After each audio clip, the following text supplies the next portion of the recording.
القرآن الكريم. أعوذ بالله من الشيطان الرجيم. بسم الله الرحمن الرحيم.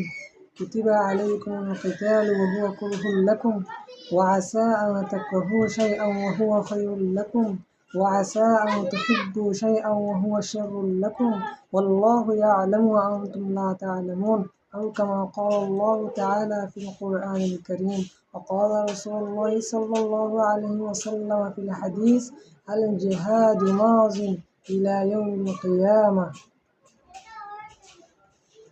আল্লাহ তাআলা কোরআনে কারীমের মাঝে ফরমাচ্ছে, কুতিবা আলাইকুমুল কিতালু, ও মানব জাতি ও ইমান আন্যদে মুসলিম নজওয়ান বাইন অকল মুসলমান অকল তোমার ওরে কেতাল গড়া জিহাদ গড়া কতলা কুতলি গড়া কাফের ওরে কতল গড়া জানাছেন ফরজ করে দিয়া গিয়ে যদিও বা তোমারা কাফের লয়রে কতলা কুতলি জিহাদ